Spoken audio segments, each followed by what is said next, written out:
ठीक है। हाँ, तो now we will see diffraction due to single slit. This is an example of the Fraunhofer diffraction. This is only in our syllabus. हम लोग syllabus में यही है, single slit. बहुत elementary idea हमें जानते हैं. तो this is AB is a slit. ये हमारा slit है. ये स्लिट कैसा होता है समझ रहे हो? बहुत ही इसकी जो वेवलेंथ, इसकी जो साइज होगी ना, इसकी जो साइज है बहुत ही कम, that is comparable to the wavelength of light. अब सवाल है कि हम ऐसे कैसे बना सकते हैं? उस समय में इतनी पतली कैसे स्लिट बनी जो जब हमें दिखता भी नहीं है.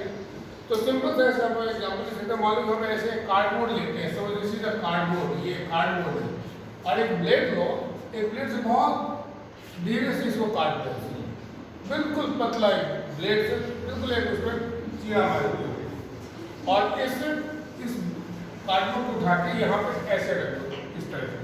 तो इसकी ये जो है ना वो क्या बन जाएगी, स्लिट बन जाएगी. ये नहीं ऐसे इसको रखना है, इसको ऐसे काटा और ऐसे रख दिया तो ये जो इसकी थिकनेस है ना, ये एक स्लिट का काम करेगा.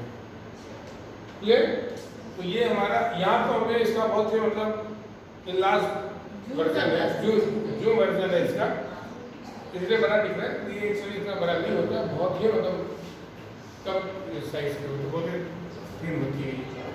अब इसमें तो AB इज अ स्लिट. ये हमारा स्लिट है. इस स्लिट के सामने यहाँ पे एक कन्वेक्स ले सकते हैं हम. इसके पीछे भी जैसे यहाँ पे हमारा जो रे है ना, रे ऑफ लाइट, दिस रे ऑफ लाइट इज पैरेलल. तो पैरेलल रे ऑफ लाइट है तो वेव फ्रंट कैसा होगा इसका, ये ऐसा इसका वेव फ्रंट होगा. सपोज W डैश हम कह सकते हैं इसका प्लेन वेव फ्रंट. ठीक है, ये हमारा प्लेन वेव फ्रंट है W डैश और दिस इज द रे ऑफ लाइट. अब ये जो W डैश वेव फ्रंट है ये आके यहाँ पे स्लिट AB के ऊपर इंसिडेंट होगा. इसके बाद क्या होगा कि इस यहाँ से जो रे ऑफ लाइट आ रही है, इस रे ऑफ लाइट को कन्वर्स कराने के लिए हम यहाँ पे एक कन्वेक्स लेंस रख देते हैं. ठीक है, और सामने स्क्रीन है, this is XY is the screen.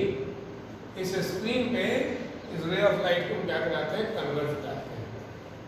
इसी स्क्रीन पे हमें पैटर्न दिखेगा, जो हमारा ब्राइट डार्क का पैटर्न दिखेगा.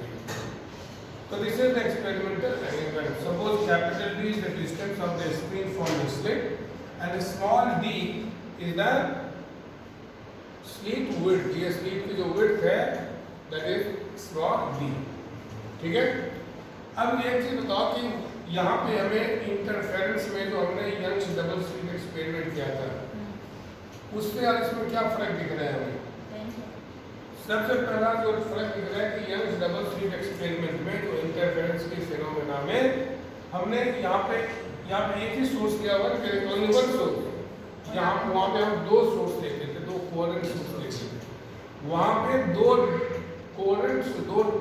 डिफरेंट कोहेरेंट सोर्स से लाइट वेव आके और स्क्रीन के ऊपर इंटरफेयर होते थे, मतलब वो सुपर इम्पोज होते थे. उससे उसका पैटर्न बनता था, ब्राइट डार्क का जो रेगुलर पैटर्न बनता था, जो फ्रिंजेस बनते थे उसे हम कहते थे इंटरफेरेंस फ्रिंज. तो वहाँ पे दो कोहेरेंट सोर्सेस से दो डिफरेंट वेव आते थे. ठीक है, या वेव फ्रंट आते थे ऐसे और वो सुपर इम्पोज होते थे. यहाँ पे क्या है, एक ही सोर्स से रे ऑफ लाइट आते हैं, एक ही सोर्स से वेव आ रही है, एक ही सोर्स ले रहे हो. और यहाँ से जो आया हमें मालूम है कि जो प्लेन वेव फ्रंट है, ये प्लेन वेव फ्रंट क्या होगा, यहाँ पे आके ऐसे मालूम कि ये ऐसे आके ये हमारा प्लेन वेव फ्रंट है, ये इस तरह से ये भी हमारा प्लेन वेव फ्रंट है. ठीक है. अब तुम पूछोगे कि सर ये तुम पूछ सकते हो कि how this light goes in the geometrical shadow reason. मान लो यहाँ तक हमारा ज्योमेट्रिकल रीजन है, लाइट है, इसके ऊपर जो है यहाँ लाइट नहीं जानी चाहिए, लेकिन ये बैंड होकर चली जाती है. आखिर क्यों चली जाती है, उसका what is the reason of it? इसका रीजन और सिंपली ये भी कह सकते हैं कि जैसे ये हमारा वेव फ्रंट है ना, यहाँ से रे ऑफ लाइट आएगी, हमें मालूम है कि तो रे ऑफ लाइट का हमेशा वेव फ्रंट के ऊपर क्या होता है, परपेंडिकुलर होता है. इस पॉइंट पे जो परपेंडिकुलर होगा ये ऐसे आएगा सीधा इस पॉइंट पे, लेकिन जैसे जैसे कर्वेचर होगा ना, इसका कर्वेचर बढ़ता जाएगा, ये लाइन ऐसे आएगी, इसमें परपेंडिकुलर यहाँ भी आएगा, ये यहाँ भी आएगा, यहाँ पे जो आएगा वो इस तरीके से इसमें जो नॉर्मल है वो नीचे भी आ जाएगा। ये ज्योमेट्रिकल जो हमारा लाइटेड पोर्शन है उसके नीचे भी आ जाएगा, सेंट्रल में भी चला जाएगा। तो that is why the light ray of light bends और डिफ्रैक्शन की फिनोमेना होती है। अब ये जो हमारा यहाँ पे बन रहा है स्क्रीन के ऊपर हमारा पैटर्न बन रहा है, तो देखेंगे कि कहाँ पे ब्राइट पॉइंट बनेगा, कहाँ पे डार्क पॉइंट बनेगा। यहाँ पे एक ही प्लेन वेव फ्रंट आ रहा है, ये वेव फ्रंट आ रहा है, ये वेव फ्रंट आके ए बी स्क्रीन को क्या करेगा, लाइटेड करेगा, यहाँ पे इंसिडेंट होगा। तो now A B will behave, the screen A B will behave like the fresh source of disturbance, fresh source of light. इसमें इसके अंदर कितने वेव होंगे, यहाँ पे एक वेव फ्रंट आ रहा है, ये ऐसे हमारा ए बी वेव फ्रंट आगे स्क्रीन को लाइट कर रहा है, लाइटेड कर रहा है, इंसिडेंट हो रहा है। तो हाइजेंस प्रिंसिपल में क्या कहते थे, what is in Huygens principle, every point of the primary wave front will behave like a fresh source of disturbance. तो हमारा जो ए बी जो स्लिट है, इसके ऊपर जो वेव फ्रंट इंसिडेंट हो रही है, तो ये हमारा प्लेन वेव फ्रंट है, हमने यहाँ पर प्लेन वेव फ्रंट माना, तो ये प्लेन वेव फ्रंट है, सिंपल ऐसे ये this is a plane wave front. तो ये प्लेन वेव फ्रंट जो है ये अब क्या करेगा, फ्रेश सोर्स ऑफ लाइट या फ्रेश सोर्स ऑफ डिस्टर्बेंस का काम करेगा, उसके तरह बिहेव करेगा। इसके ऊपर जितने भी पॉइंट होंगे that point will behave like the source of light, और फिर वेव यहाँ से चलेगा, लाइट इधर से चलेगा।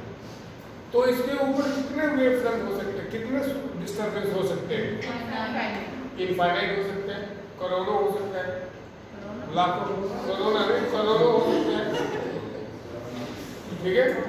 तो हर एक पॉइंट से हम सोर्स ऑफ लाइट सकती है, ठीक है।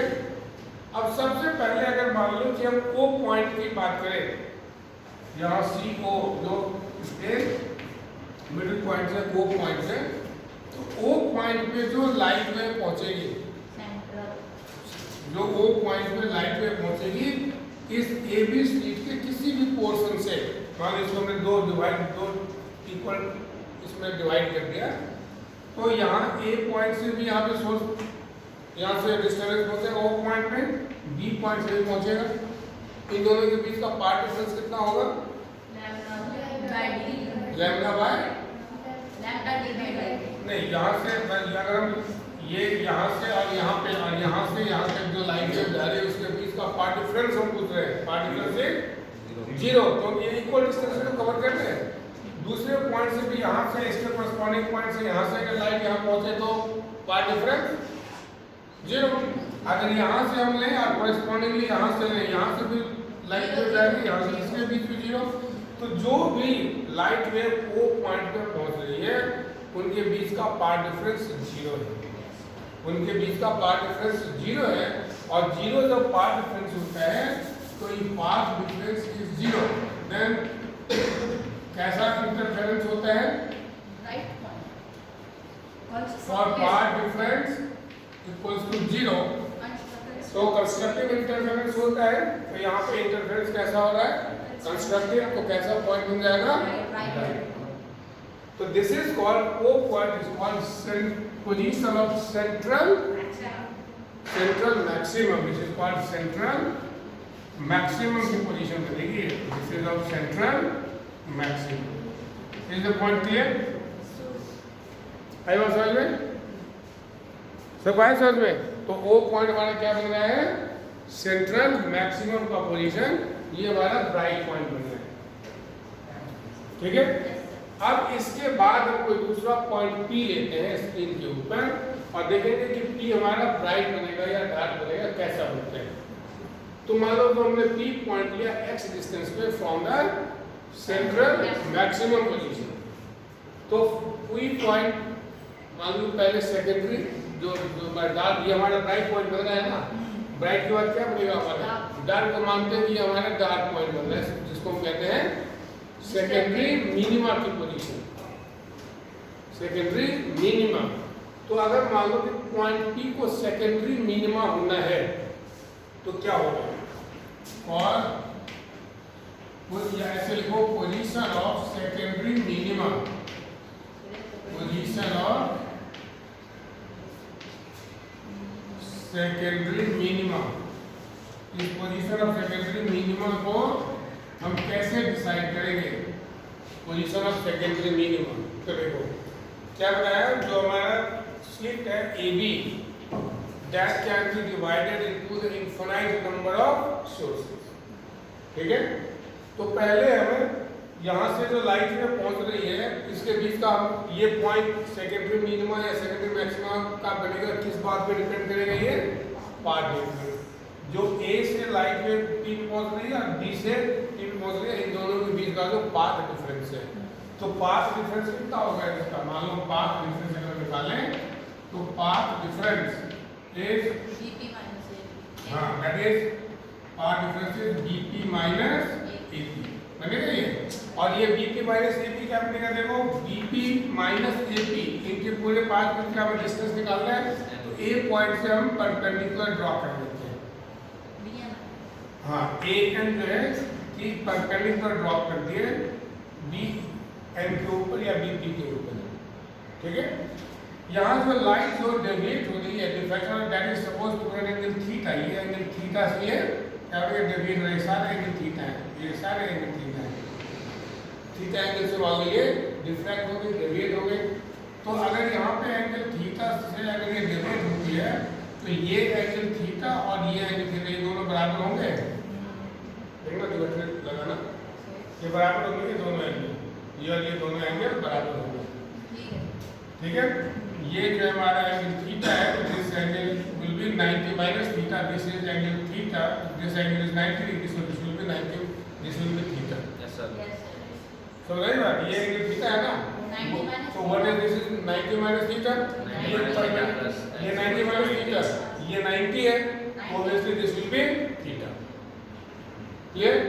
तो जो हमारा पाथ डिफरेंस बना ये कितना हमारा BP माइनस ये this is equal to BN है ये, और ये BN कितने के बराबर बनेगा? देखो हम इस ट्रायंगल में रखने के लिए this is our slit width is D, ये D है तो that is D sin theta बन जाएगा, ये BN। अगर हम इस ट्रायंगल में देखें ABN में ये एंगल थीटा है तो ये क्या बता है? BN is equal to A sin theta, ये हमारा A sin theta sorry D sin theta बन जाएगा ये। Is it clear? तो this is BN is equal to D sin theta, this is the path difference, ये इसका path difference है। अब पॉइंट P जो हमारा ब्राइट होगा या डार्क होगा, it will depend on this path difference. तो अगर हम पहले देखें पोजीशन ऑफ सेकेंडरी मिनिमा की, अगर ये सेकेंडरी मिनिमा की पोजीशन है और हम ऐसा मानते हैं जो लाइट वेव जो आ रही है इसका पाथ डिफरेंस ऐसा है कि D sin theta is equal to lambda, lambda path difference के इसमें कंस्ट्रक्टिव आपको जो D sin theta equal to lambda, ये हमारे लैम्डा के ऑर्डर का है, लैम्डा के ऑर्डर का है मान लो, तो ये हमारा D sin theta path difference lambda के बराबर है। और इस पाथ को तो ये जो स्लिट है, स्लिट AB को दो इक्वल पार्ट्स में अगर डिवाइड कर दिए AC में और CB में, तो ये क्या बन जाएगा हमारा D sin theta equals to lambda. अगर दो पार्ट में इसको हम डिवाइड कर देते हैं तो एक पार्ट AC बन गया, दूसरा पार्ट CB बन गया। AC के पार्ट से भी वे पहुंचेंगे और CB के पार्ट से भी वे पहुंचेंगे, इन दोनों के बीच का पार्ट डिफरेंस अब कितना होगा भाई? A और B का जो विड्थ है ये हमारा कितना लैम्डा है, यहाँ से और यहाँ से लाइट पहुंचने वाले का पार्ट डिफरेंस कितना था? लैम्डा। ये था ना हमने BN लिखा है कि ये BN ही तो D sin थीटा के बराबर है, part difference BN is equal to D sin theta is equal to lambda, क्योंकि हमारा जो इंटरफेरेंस होता है यहाँ पे लाइट के साथ इंटरफेयर होती है ना, इंटरफेरेंस को साथ कंडीशन क्या होता है? D जो पार्ट डिफरेंस है n लैम्डा या 12 + 1 लैम्डा तो पहले निकालेंगे।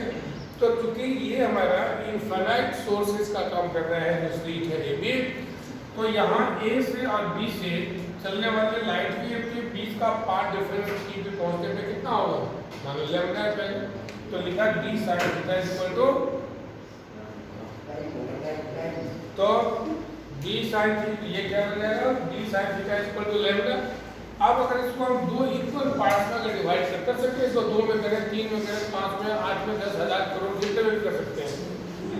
तो अगर इसको दो इक्वल पार्ट में अगर डिवाइड किए तो यहाँ एक ये बन गया स्लिट, दूसरा ये बन गया स्लिट, दो स्लिट बने। अब एक स्लिट के एक पॉइंट से लाइट वेव चली यहाँ पहुंचे और कोई यहाँ पे सी पॉइंट से यहाँ पहुंचते हैं, इन दोनों के बीच का पार्ट डिफरेंस कितना होगा? लैम्डा बाई 2 होगा ही, लैम्डा बाई 2। भाई पूरे का लैम्डा है तो आधे का कितना होगा? लैम्डा बाई 2 पार्ट डिफरेंस होगा। अगर उसका 1/4 करेंगे तो और भी उसका 1/4 बनेगा, कॉमन सेंस है। तो ये लैम्डा बाई 2 के पार्ट डिफरेंस से जब पी पॉइंट पे लाइट सुपर इम्पोज होंगे तो कैसा इंटरफेरेंस होगा? डिस्ट्रक्टिव होगा। भाई लैम्डा बाई 2 के पार्ट डिफरेंस से जब लाइट सुपर इम्पोज होती है लाइट वेव तो इंटरफेरेंस कैसा होता था? पहले तो क्या था इंटरफेरेंस में? ऑड मल्टीपल ऑफ लैम्डा के लिए सॉरी ये जो एन लैम्डा होता था ना, इंटीग्रल मल्टीपल ऑफ उसमें डिस्ट्रक्टिव, तो उसमें कंस्ट्रक्टिव होता था। इंटरफेरेंस से क्या निकालेंगे? तो तुम लोग तो कुछ लिंक आते नहीं हो तो उसमें तो कितना नोट है इसमें? अरे वो तो है, तो तुम्हारे सामने तो होना चाहिए। तो इंटरफेरेंस हमने देखा था, जो कंस्ट्रक्टिव इंटरफेरेंस के लिए क्या था? तो पाथ डिफरेंस, जो पाथ डिफरेंस वाला क्या बनता था? h d by d this is equal to n lambda. Path difference n lambda के लिए इसको ऐसे लिखते हैं सीधा, पाथ डिफरेंस जब n लैम्डा होता था पाथ डिफरेंस तो कैसा बनता था? Interference constructive. और इसके तो ऑड मल्टीपल होते थे 12 + 1 into lambda by 2, odd multiple of half the wavelength, तब कैसा बनता था? तो यहाँ पे जो लाइट वेव सुपर इम्पोज हो रही है एक पोर्शन से, पार्ट डिफरेंस कितना हो रहा है? तो इंटरफेरेंस कैसा होगा? तो पॉइंट कैसा बनेगा ये? सिमिलरली जो सेकंड पार्ट है सी बी, सी पॉइंट से भी जाएगा, बी पॉइंट से भी जाएगा, इनके बीच का ये पार्ट डिफरेंस क्या बना? तो ये पॉइंट कैसा बन गया हमारा? क्लियर? तो ये हमारा पोजीशन कैसा बना? This is the position of first minima और डार्क पॉइंट। तो for the position of first minima क्या बना हमारा? d sin theta equal to lambda बना नहीं है। सिमिलरली ये हमारा पोजीशन बना first minima, position of first minima.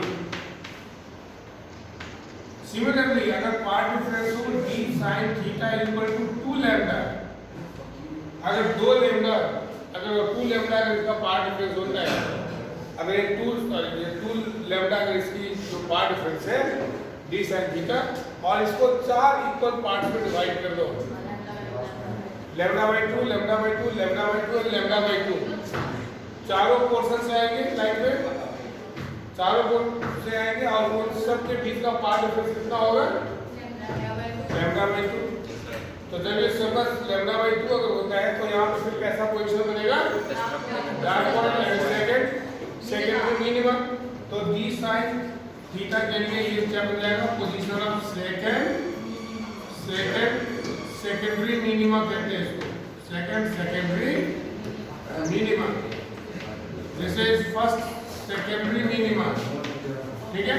Similarly अगर ये d sin थीटा अगर n लैम्डा हो तो ये किसका कंडीशन बनेगा? Position of nth secondary minima, position of nth secondary minima. तो इस तरीके से सेकेंडरी मिनिमा की पोजीशन डिसाइड हो जाएगी। इसके बाद फिर सिमिलरली मैक्सिमम को पोजीशन रखेंगे, ब्राइट पॉइंट कैसे बनता है तो उसे नेक्स्ट